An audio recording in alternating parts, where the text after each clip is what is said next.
Hi everyone, and welcome to Wildlife Conservation Network's Closer Look series, where we get to hear directly from conservationists who are working to protect wildlife in the field. I'm Caitlin Tillett, and I am the Senior Digital Marketing Manager for WCN, and I'll be facilitating today's session. I'm joining from Oakland, California, near WCN's headquarters, and it's so exciting to see so many of you tuning in. Please continue to say hi in the chat and let us know where you're tuning in from. Today, we are traveling all the way to Zimbabwe to visit Painted Dog Conservation and their incredible team. Chances are, if you already are familiar with painted dogs, you've fallen in love with them. But if you don't know about the species yet, I can guarantee you're about to have a new favorite animal. Painted dogs are incredibly social creatures. They are native to Africa and aren't found in the wild anywhere else on the planet. Approximately 100,000 painted dogs existed in the 1900s, and today their populations have dwindled to fewer than 7,000. Zimbabwe, where PDC works, continues to be a stronghold for the species. The team at Painted Dog Conservation works with local populations of both humans and dogs via conservation, education, and outreach programs to help them not only survive, but thrive. PDC deploys anti-poaching units to locate and dispose of illegal bushmeat snares, which threaten painted dogs and other wildlife. They also run world-renowned children's bush camps, which bring local school children on safari for the very first time for environmental education, and they also learn about wildlife ecosystems. These are just a few of the incredible programs that PDC runs, and we're about to hear about many more of them today. Thanks to their work, the populations of painted dogs have steadily increased in the areas where PDC works. And today we have the opportunity to hear from Peter Blinston, who is the executive director. We'll also hear from David Kuvawoga, the operations manager. And at the end, we'll be joined by Ronnie Sibanda, who is their marketing and communications manager. So I will go ahead and turn it over to you, Peter.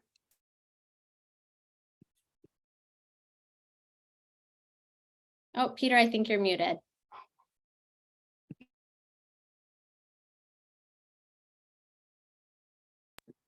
Yeah, okay, apologies. Hi.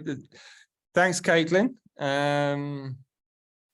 It's really great to see so many of our supporters and friends coming online this evening. And we're going to try and show you something a little bit different. Lots of you have been supporting us for many years. And as you know, the situation regarding the painted dogs is quite dire. There, as Caitlin said, there's fewer than 7,000 left in Africa in the wild, and they've disappeared from 25 of the 39 countries where they used to exist. I mean, some of the reasons behind that, I mean, in 1978, more than 3,000 were shot in what it was then Rhodesia, now Zimbabwe, but 3,400 were shot as recently as 1978 in what is now Zimbabwe. And that sort of gives you an indication of the level of persecution that this species has faced. And that is really the sole reason for why the numbers are as low as they are today. And as a consequence, painted dogs really are winning the race to extinction. And that's a race that no species wants to be in. And again, to give a little bit of context, in Hwange National Park, where we do most of our work, I'll show you a map just shortly. There's over 40,000 elephants, approximately 200 painted dogs, more than double that number of lions. There's 500-600 lions in Hwange National Park. And not that elephants and lions don't have their own conservation challenges, but it really does highlight how dire the situation is for painted dogs as a species. But we're gonna later on you'll hear there's some very good news that we're going to share with you. So, you know, as many of you know, we've always, at Painted Dog Conservation, we've always believed that you have to change lives. You have to change an individual's life to make a difference, whether that's a painted dog, whether that's a person, it doesn't matter. You have to change lives to make a difference. And I think many of you would say that your lives have changed with your involvement with us and our work. And many of you have visited us out here in Zimbabwe, and I'm sure that was a life-changing experience for you. And what we're going to really show you is the how changing lives makes a difference, and the significance of that, and the benefit that comes with that, and the benefit to people like yourselves who support us and are very much part of our team. So here, just as I mentioned, a map, just to give you a bit of an indication. So that bottom, for those of you who are not quite familiar with the geography of Zimbabwe, that bottom sort of left-hand or, corner there, Hwange National Park and the surrounds, that borders Botswana. That's where we do most of our work. And then up in the north there, Mana Pools, the mid-Zambezi Valley, as it's called, it borders Zambia to the north across the Zambezi River, and also Mozambique down to the west. And as I said, I know a lot of you have visited painted dog conservation, and we welcome and enjoy those visits. Just to give you a little sense here, this is a video we'll play in a moment, give you a sense of the scale of PDC. And one of our, sort of best friends and supporters that's been with us for a long time commented when he visited painted dog conservation that there really is a sense of permanence about us, that there really is a there's something tangible about painted dog conservation. It's not just talk, it's not just action in the field, but there's a real, there's a very developed infrastructure. So Megan, if you can just play that video now that on the that shows painted dog conservation.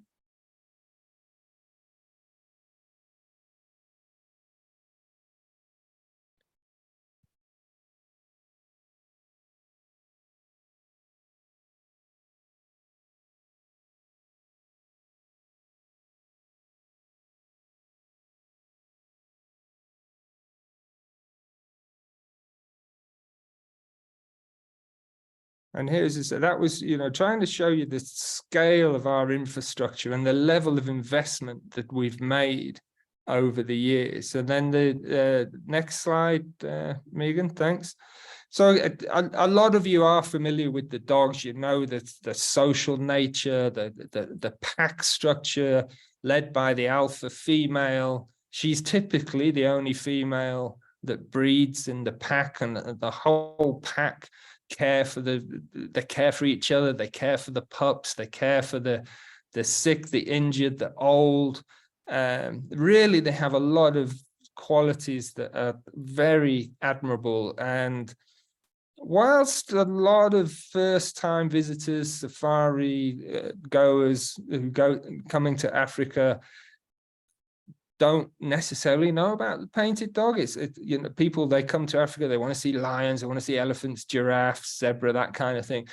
Those that see the painted dogs, and I'm sure many of you would agree with this, once you see them and you get to know them a little bit and understand them, you can fall in love with them.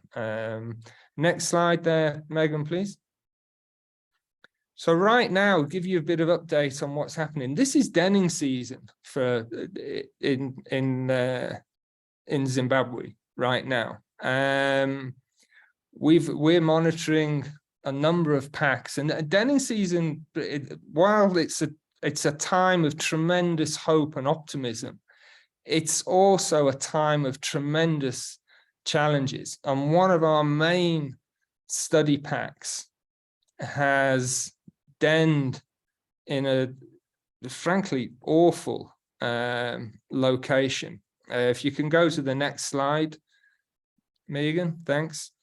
So this on that the image here we're trying to show you is the road there, that's one of the main roads in Zimbabwe. That's the main road that links Bulawayo to Victoria Falls. It's one of the busiest roads. I mean, that doesn't compare with a highway in, you know, west coast of the United States or anything like that. But for us, it's a very busy road for us. And this pack, which we call the Impindotella, they've denned 80 meters from that road in an area that's also high in terms of poaching activity. It's close to some of the local communities. I mean, across the road, you'll see later, literally across the road is communal area, and also to the east there's communal area as well. I mean, literally today we got news that they've moved a further sort of 200 meters in to the bush. So, you know, they're approximately 300 meters from this road at the moment, but which is still nothing. I mean, that's a couple of seconds for the dogs to move, and they're frequently crossing this road.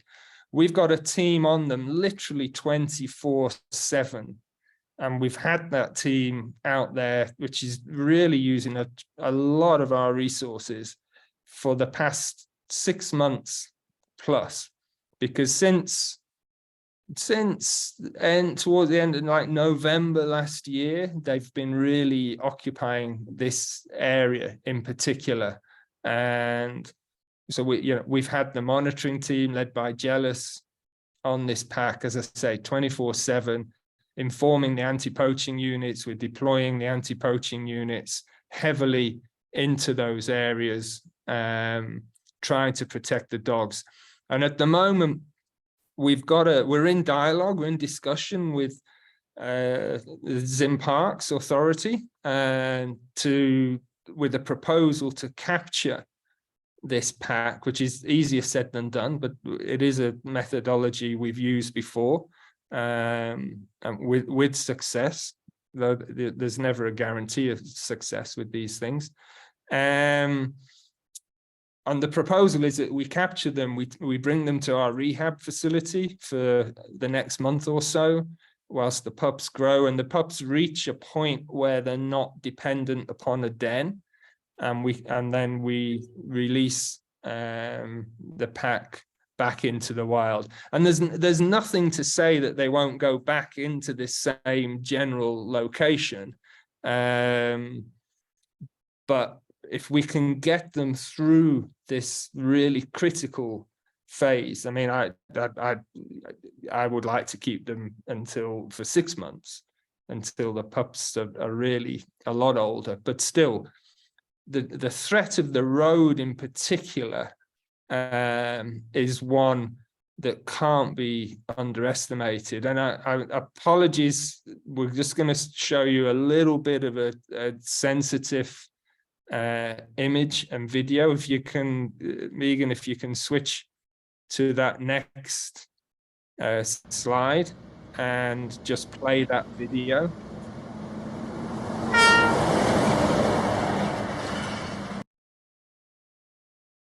So that, and then just switch to the next slide, because we don't want that horrible picture remaining on the screen. So that's the reality of what we're dealing with. And ironically, so that is a dog that was run over a week or so ago, a different pack.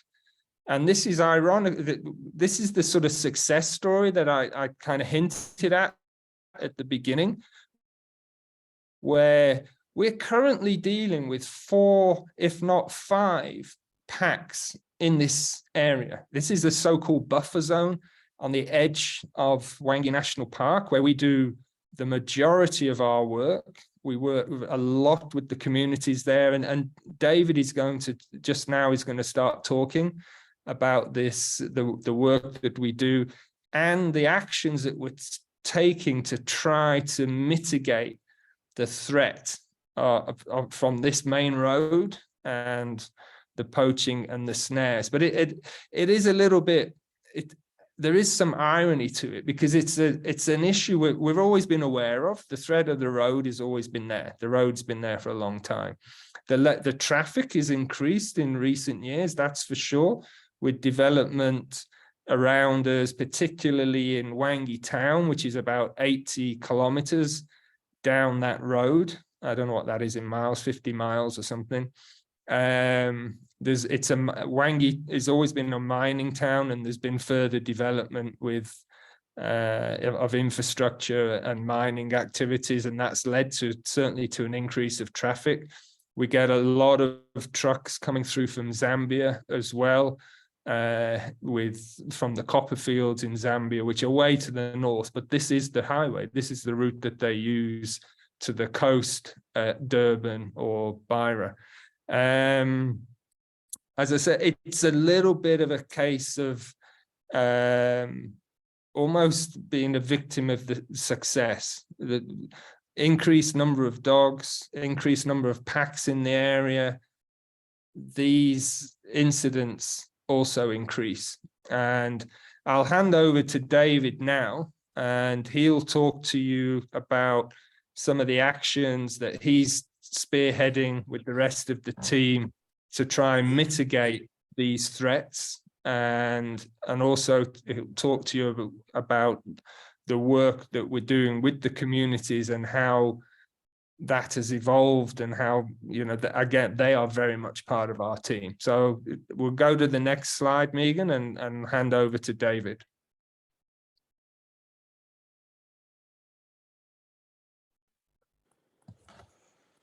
Again, good to have so many of you with us and be with us on this journey. Indeed, what does it take to conserve painted dogs in the plains of Zimbabwe under the so many threats that Peter has alluded to some of them? One of the major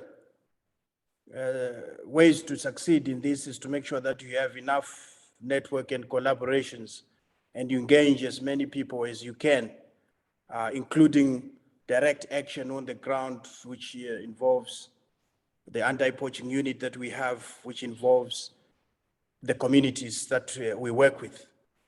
So right now we have engaged the national parks itself to make sure that if anything, we can move the dogs like Peter alluded to. But at the same time, we have engaged the Ministry of Roads so that we can erect signage to the trucks that pass through the vehicles, that they can be aware of the availability or the presence of these dogs. We also have agreed and have had the Ministry of Roads allowing us to have speed humps in one of the main roads that we have lost dogs. So that's a positive thing that has happened currently. But what we have done for a long time, if we can move to this next slide, Megan, is having the boots on the ground. We have had our anti-poaching unit working since 2001. And this team at this juncture comprises of 17. We have 14 men and 3 women. If we can move to the next slide. Again, what it takes is inclusivity. It takes everybody being involved in this work for us to succeed. So we do have women on our team, which is commendable, and they are really also leading from the front. In the middle there, we actually have a girl who attended our children's bush camp when she was still in grade 6, and has since now finished and joined our anti-poaching unit. So she is again in the forefront. So that collaboration and inclusivity also helps in making sure that we achieve the goals that we have set ourselves to. But what is the day-to-day life of a ranger in the field? If we can move to the next slide, Megan. We see our rangers, they don't work alone. We have a canine unit where we have Natasha and Jesse, 2 German Shepherds that are really trained to detect human scent and to track it. And we also have teams that are on the ground every day, patrolling on average 7 hours a day on foot in the heat, in the cold. They're out there 24/7, making sure that the poachers don't do further damage to the environment through putting up snares and setting up bases, doing all kind of bushmeat work in the bush. So the team is out there. The team is always eager to go out there, despite the challenges that they might have, despite all the harsh conditions that might be there. But they are determined because of the work that they are doing and what it brings in terms of biodiversity conservation. So we are really thankful for that. And it takes, in our operations, about $150,000 or so to run the anti-poaching unit. And the anti-poaching work on its own, you'll see from the next video that if we just put boots on the ground on the other side where the dogs are, without really engaging the communal area and communities on the other side, we'll be really running a battle that we will lose, because you can see there how degraded the other side is, lack of resources, and you can see on the protected side that there's still lush, there's still firewood, which they want, there's still meat, which they want. So engaging these communities really becomes a priority if one has to be successful in conserving this species. As we move to the next slide. So this community, Mabale, as we call it, it is called here. In 2014, it so happened that one dog was caught right in the communal lands. And we took that dog. Fortunately enough, there was already a community meeting that the chief was holding. And we took the dog, and the people that were on that meeting, including the chief, were really disgusted about the site, but not more about the dead dog that was already stinking, but the act itself, that after so many years of working with communities, this was still happening in the area. And the community members, on their own accord, 2 days, 3 days later, came to our offices and said, we know that this dog has built clinics for us. This dog has, assisted our kids going through school bursaries. This dog has really also drilled boreholes for us, nutritional gardens. It has provided employment to us. And for this to continue this way, we are not going to allow it. So the community formed community anti-poaching units. And to date, they've since come on board and they're joining our teams to go into the bush and remove the snares that have over the years been riddled in the painted dog habitat. And we have had a lot of success. If we can move to the next slide. So since 2001 or so, collectively, the team has removed over 50,000 snares. So literally, that's potentially 50,000 animals that would have been caught in those snares. But of course, some would have missed. But the impact of these snares on this environment, especially the buffer zone that Peter has alluded to, is quite huge. And the successes that we are starting to see now with the increase of packs in these areas and surviving, it speaks to the work that these communities and us have been doing to making sure that we create that conducive environment where painted dogs can thrive. And if we can move to the next slide.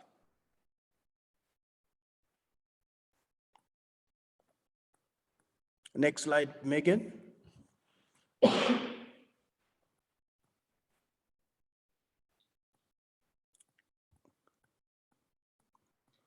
As Megan goes to the next slide, definitely, we have impacts working with the communities.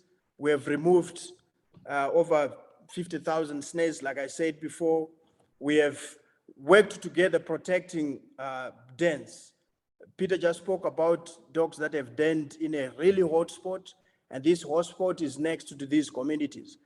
It takes communities being involved to protect this den. They know the potential poachers, the people that are going in, and when they work with us, we're able to have as many eyes on the ground and as well as many boots on the ground. We know too well that every dog counts, and once we protect each of these dogs and each of these packs, and indeed any of these dens would have had great impact in terms of population increase in Hwange National Park, and indeed contribute to the larger numbers of in the world.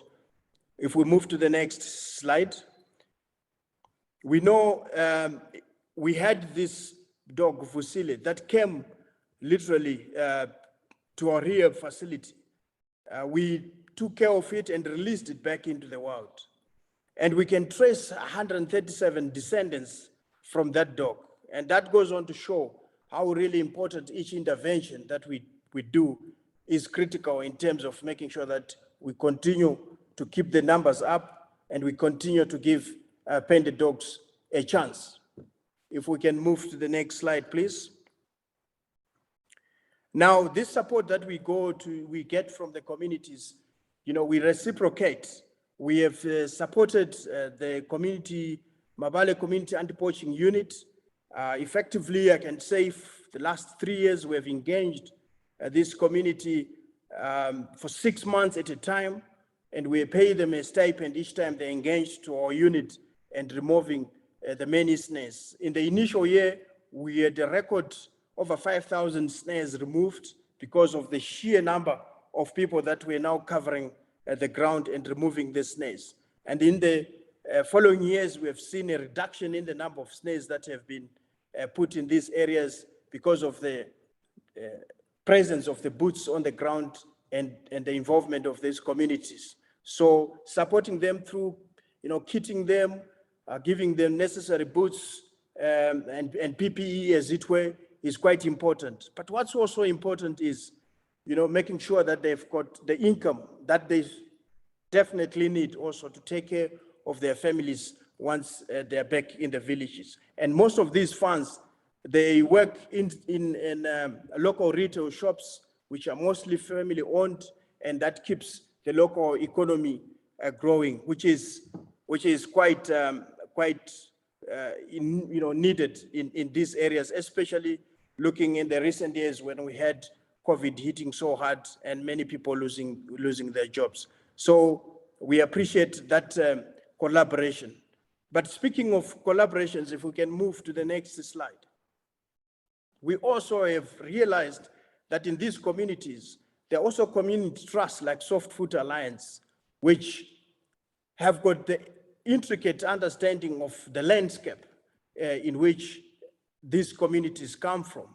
And we've partnered with them in making sure that they can work with communities in land regeneration. As you saw earlier, the community side is quite degraded, it's overgrazed, it's over-farmed, there's not much productivity happening there. And if that's not stopped in its tracks, we'll see more people wanting to venture into the protected areas. So we did not hesitate to partner with Soft Food Alliance in making sure that we can also increase their capacity to work with these communities and continue to make these seemingly arid areas arable so that they can generate enough food and know how to do proper cattle herding that will in turn help with mitigating issues like human-wildlife conflict. So if we can move to the next slide, that collaboration again helps in making sure that we create that conducive environment where painted dogs can thrive. It also speaks to the things that we can continue to do to make sure that painted dogs in the plains of Zimbabwe survive. If we can move to the next slide, please. Indeed, the work is great. It's not one that, as an individual organization, painted dog conservation can go at it alone.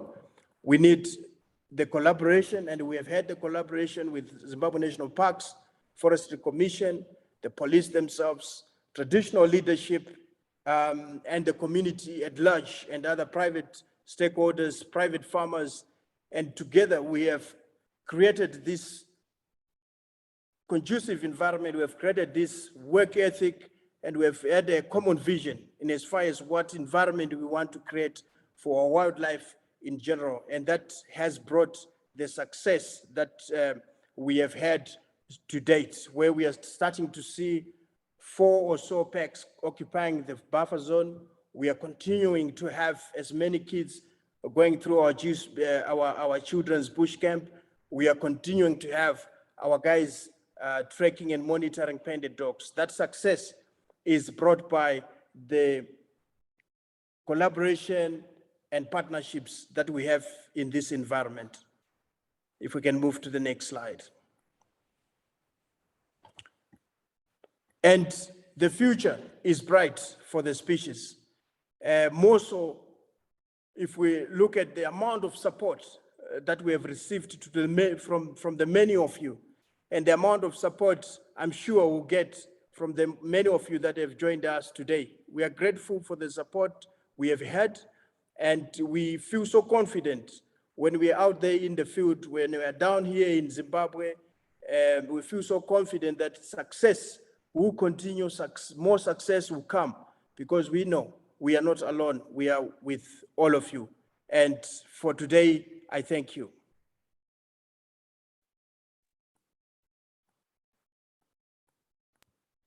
Amazing. Thank you so much, Peter and David, for sharing that update with us.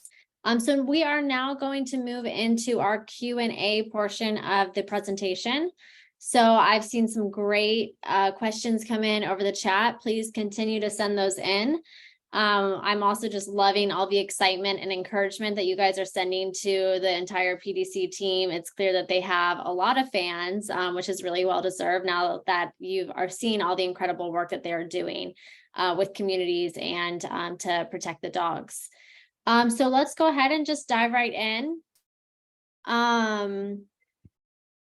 I see a question from Simon. So Simon's asking about human visitations, primarily around guides and tourists.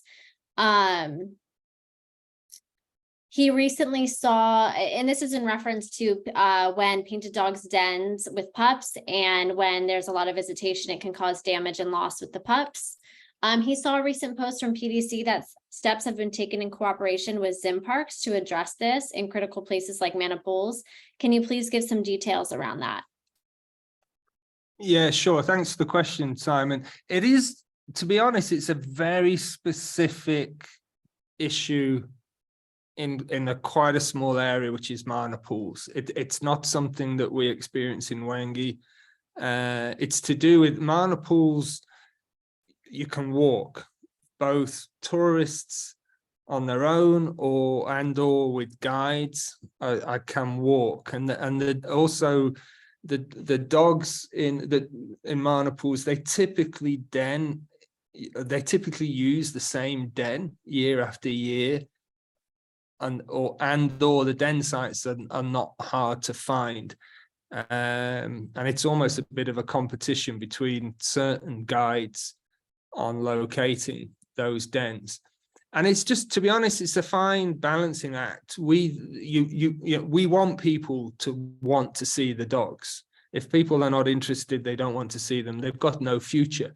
What we've been working with national parks on in that area specifically is just to try to mitigate it, try to limit the number of visits per day, the number of people in the crowd, the frequency of visits. And there are like guidelines and everything in place that everybody, the operators and guides on the whole adhere to. The visitors, the tourists, self-drive tourists, get a copy of these guidelines when they visit. And it's about, keeping your distance, being respectful to the dogs and all animals. Not only the dogs at the den, but other animals as well, lions, elephants, that kind of thing. So the guidelines are there. We've worked with parks and other stakeholders on that. And by and large, most of the professional guides are extremely professional. The quality of guiding in Zimbabwe is extremely high. These guides are very, very professional and capable and respectful. And you know, like I guess in every sort of society or sect, there's one or two that are not. They're, you know, they're professional guide by name, but not by practice. But thankfully, the majority adhere to the guidelines and are respectful. And this year, the main study pack that we monitor in Mana pools has got through denning season quite well. They've 7 pups as we speak, and we've still got a question mark over one of the females who looks like she might be pregnant and may have pups later, like in another month or so's time, which won't be a good thing, in all honesty. It'll put a lot of pressure on the pack. But so yeah, we've worked with parks, the guidelines are there, and most people thankfully are following them. That's great to hear. Speaking of denning and the packs, we have some questions around the road crossings, the Mapindotella pack that you mentioned that den very close to the road. So Tim is wondering, is there anything that drew the dogs to this particular spot that's close to the road? I could give a rude answer, which would be sort of like stupidity or something like that. But really, no, we don't know. I mean, there's this increasing number of packs in the area, but the Mapindotella have been there the longest. Probably the less lions in that area, marginally, less hyenas, marginally. It's quite thick bush. There's quite a good population of bushbuck, which are a sort of medium-sized antelope and relatively easy prey for the dogs. But yeah, I mean, it literally, if you put a map on the wall and asked me to put a pin in the worst place for a pack of dogs to den and occupy, that would be it. And so yeah, specifically what drew them to that area, it's hard to say, but it was a really bad choice. Thank you for that answer. More questions along the work that you're doing to decrease roadkills. Tammy is wondering, have you seen a slowdown of trucks now that the signs are up? And Melissa's curious, what is the cost of a road sign in US dollars, if you have that? Yeah, Ronnie will have that figure, or David, the cost. There hasn't been, there's not been a reduction in trucks, but there has been an increased awareness. Our team they're literally parked on the side of the road 24/7. I mean, they're camping on the side of the road. I was down there myself a week or so ago, and I had my son and a couple of his mates with me. David was there. It's when that video was taken, that the dog from that other pack, and that dog came from Botswana. I mean, we're getting dogs coming crossing from Botswana. There's no fence, there's no physical boundary. It's a line on the map. These are tremendous signs of a healthy population in that region, of a growing population, dare I say. And these dogs looking for space, looking for territory. I don't know how many people we had in the end, David, with the Doc, myself, the kids, Bob. I mean, I'm driving on the road in front of trucks and slowing them down, and David's screaming at me, get off the road, get off the road. And I'm like, this truck, it's not going to hit me. It can see me. It will slow down in the end. I mean, and for sure, on a couple of occasions, I closed my eyes and I was just like, oh my gosh, this is like really going to be like too close. But there is increased awareness. Truck drivers stop, chat to the guys on the side of the road. we've been able, with the work David's been doing, we've put up some like reflective taping in critical areas, and even these flashing LED lights and that kind of thing to alert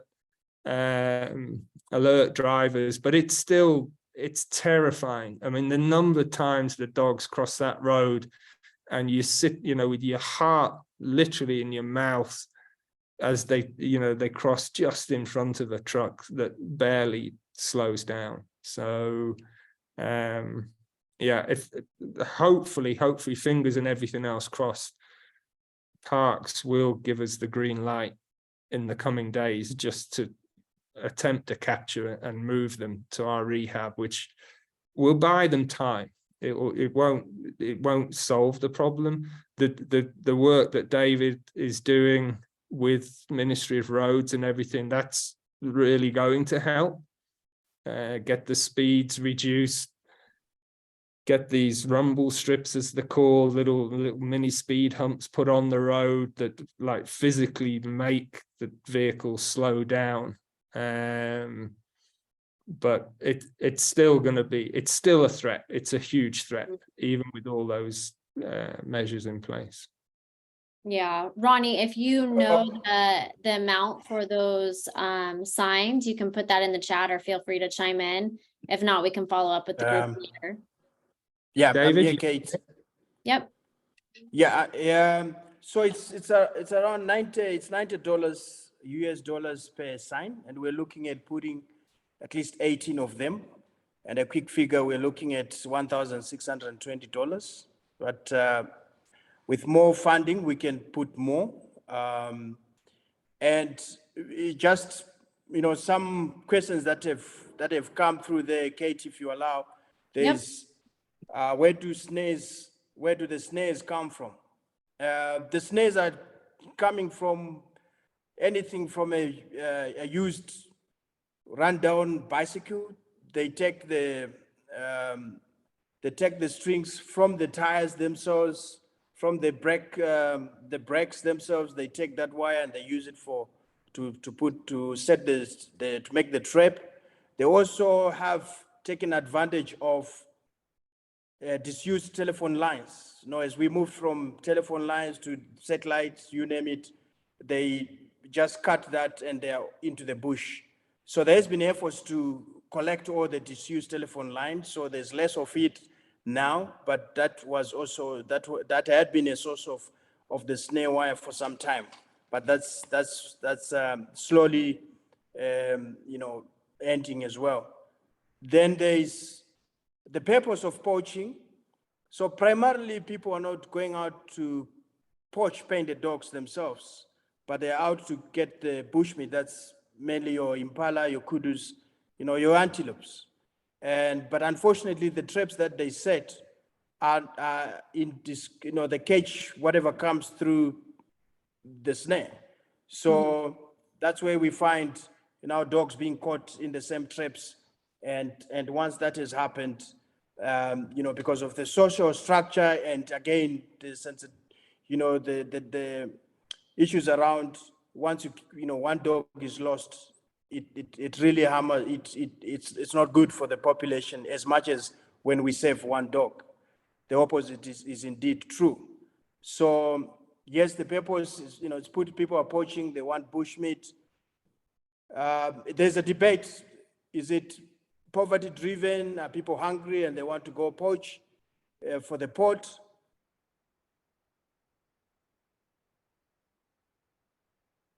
Oh, I think David may have. Commercial. And our experience is that side of things, because this bushmeat has been found on these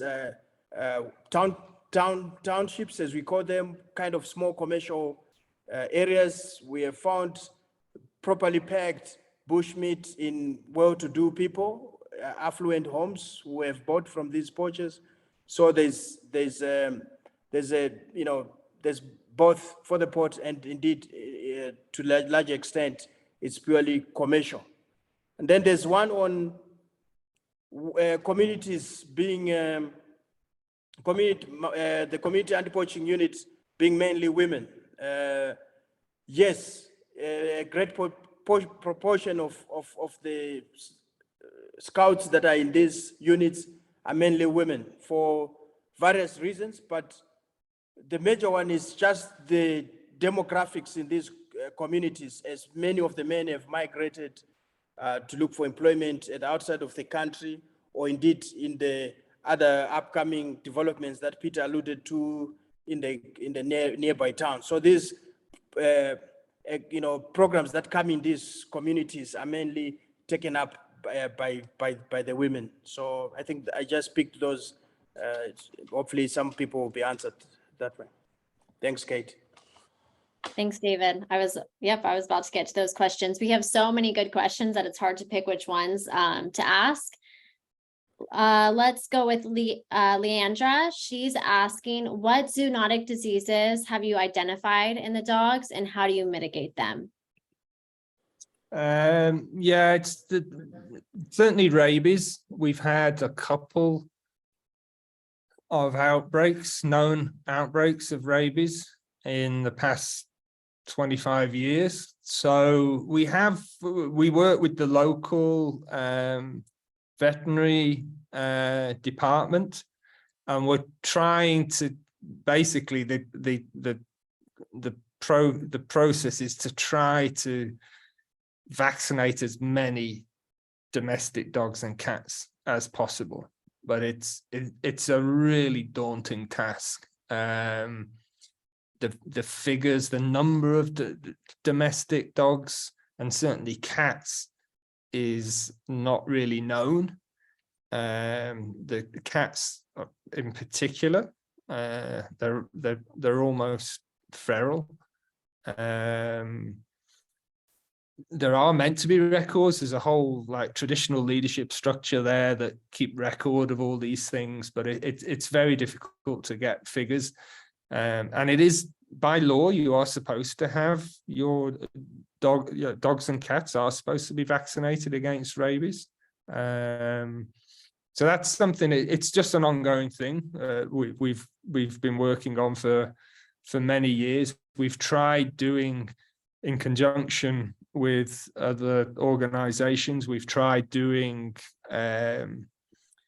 sort of week-long vaccination programs, and that's really difficult. Logistically, it's really difficult, and hitting the numbers, you have to get a very high percentage of those domestic dogs and cats vaccinated for it to be successful. And so we've switched in the recent years, sort of COVID years, we've switched our attention more to increasing the capacity of the local wildlife vet stations so that they can carry out vaccination programs continuously. So, we've fitted out these stations with solar systems so that they've got power, fridges, so they can keep the vaccines, that kind of thing, so that it's more of a 365 days of the year program rather than a week-long campaign. Great, thanks, Peter. David, you talked about collaboration. We have a question from Kent. He's curious, to what extent does PDC collaborate with conservation groups in neighboring countries and more distant regions of Africa?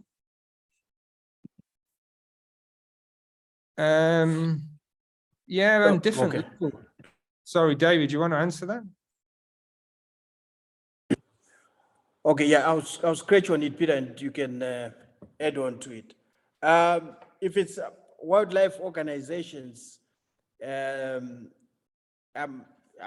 assuming maybe it's specific to dogs, but if it's broad, the network with WCN is one to start with. We are part of that, and it's, where there's groups all across. But if it's specific to panda dogs, yes, I can refer to a recent collaboration we did with a Kenyan group from the Masai Mara. We had two of the organizations, Soralo, we came to Zimbabwe and Mara, definitely just to make sure that they can learn more of what we have been doing for over 25 years here, and they can start, a similar panda dog organization in the south of Kenya. So yes, we go as far out as that. We have been in contact with colleagues in Zambia, indeed in Botswana recently, with the dogs that Peter alluded to that have formed packs in the buffer. We have identified that some of the dogs have actually moved all the way from Botswana, and we have identified organizations that know these dogs, and we are already sharing information as to what the dog, when last they saw it there, and we working out how they've moved to Zimbabwe, etc., etc. So indeed, that's how we collaborating. But Peter can add on that. Yeah, just on that last point, yeah, like with Botswana, we've got a shared database now of we've shared our photo ID database using software called Wildbook, which is basically image recognition software developed for the dogs, because the coat patterns of the dogs are unique. Each individual dog has a unique coat pattern, as unique as our fingerprint. And this software is fantastic. I mean, it used to take us forever to try and identify, do we know this dog? Have we seen it before? Is it in our ID database? And now it's like minutes and it pops up or not. And we've shared that with Botswana. So that's a great step forward, and we're trying to get colleagues in Zambia, across the borders in Zambia, to use the same software and again, shared database. And like David said, we've had visits from other organizations, and there's more visits to come in the pipeline of organizations sending people to PDC to sort of learn about what we're doing and how and why we do things, and then take that back and kind of translate that into their own landscape in terms of what's most appropriate for the situations they're dealing with. Awesome. Thanks, Peter. We have time for maybe a couple more questions. I know we're close to the hour here. We have an interesting question about mana pools again, and this is from Simon. He's asking, is there a link between increasing lodge numbers leading to an increase in hyena numbers? And is this impacting painted dogs through hyena predation and stealing the painted dog kills? He said the hyenas seem to follow painted dogs around waiting for them to kill. Yeah, so certainly the hyena issue is a particular threat in mana pools. I mean, the hyena are with the dogs pretty much 24/7. There's no data on the number of hyena. Has the hyena population increased or not increased? Anecdotally, the guides say that it has increased, as has the lion population, and there's a school of thought that that's been linked to the historical poaching of elephants in the Zambezi Valley, in sort of particularly sort of 10 years or so ago. It's not that poaching of elephants is not really an issue anymore, but there was a period of time where it was an issue, and that's been compared to other locations in Zim, where again there's anecdotal evidence saying that elephant poaching led to an increase in the hyena population. Linking that to the camps and everything, I don't think there's any link in that regard, personally, to the number of camps, the increasing number of camps in mana pools. But certainly hyena are one of the big threats to the painted dog population in Mana, and not just, or not, I would say not so much the stealing of kills, but it's actually the predation, the direct predation on the dogs, on the pups. Yeah, hyena account for a lot of mortality in the pups. Great. So last question. Now that we've heard about all the wonderful programs that PDC is doing, Peter and David, what can we do around the world to help support your work? Yeah, good question. I mean, any number of things. I mean, the obvious thing is just send money. I mean, it's like we can't do anything without the funds. I mean, our funding year to date, we're about 100 plus minus $100,000 down on previous years, and it's hard to kind of pinpoint why and where that's kind of coming from. We, as you've heard here, you know, we're making progress. It's a slow burn, but we really are making progress, and all of you have been tremendous supporters of our work over the years, both directly like that, with financial support, support. We've had, support in kind.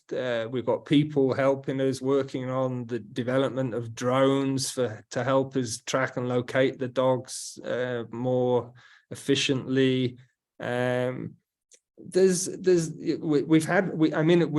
using different software now, to be honest, so maybe it's not a good idea, but we've got not a good example, but we've had people trying to help us develop this image recognition software over the years. So people come from different backgrounds, different skill sets. One of the best volunteers we have ever had at PDC was a mechanic. He was a Mercedes truck mechanic, and he came out and we were like, yeah, we need a mechanic, and he knew nothing about Land Rovers. He spent his first days and weeks just pouring his way through Land Rover maintenance manuals and helped set up our workshop, train our mechanic we've got now, and we have a fabulous workshop, fabulous mechanic.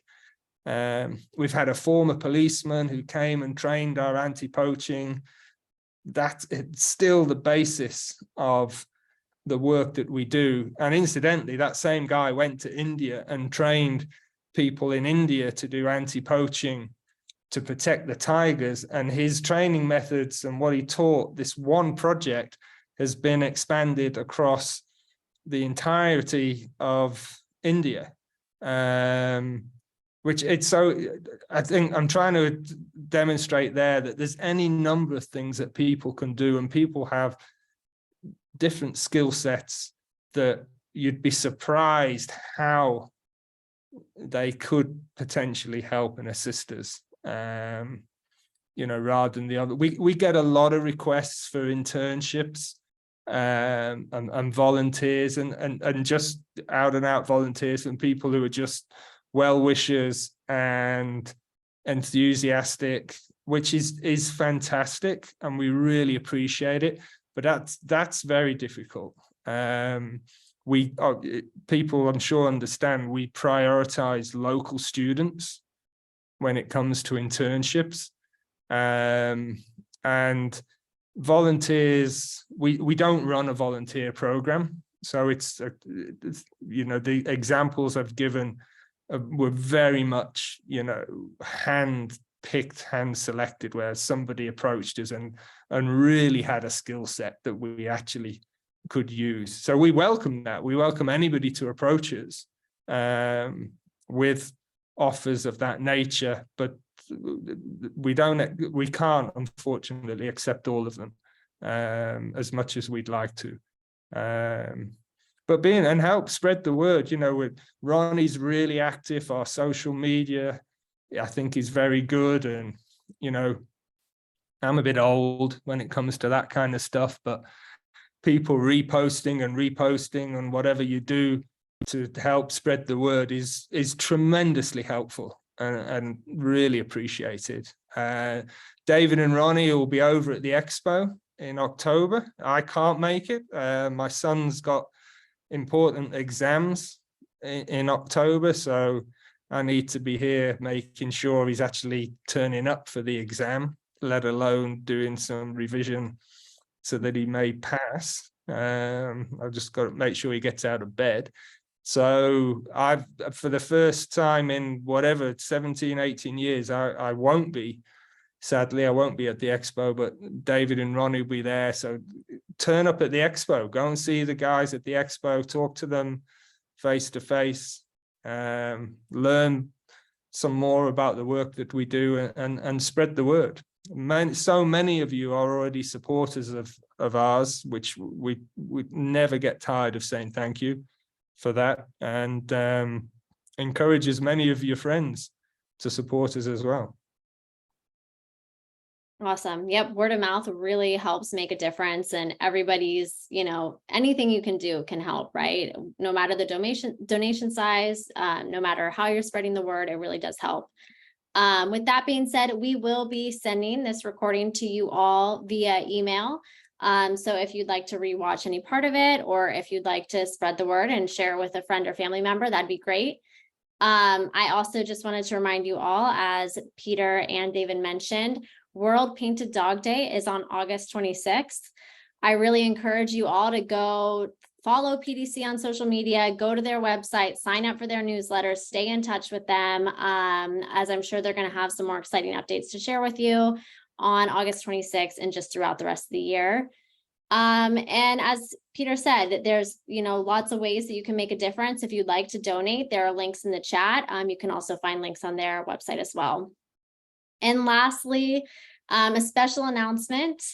I want to invite you all to join us in San Francisco on October 13th for Wildlife Conservation Expo's Wild Night Out. This will be an unforgettable event where we will be celebrating our planet's most fascinating wildlife and the people around the world who are dedicated to protecting them. It's going to be, just a really fun event. David and Ronnie will be there in person, as well as many other conservationists. So this is your chance to meet them in person, ask your questions in person, and just be inspired by all the work that's happening around the world. Tickets go on sale next Thursday, August 24th, and you can get all the information at wcnexpo.org.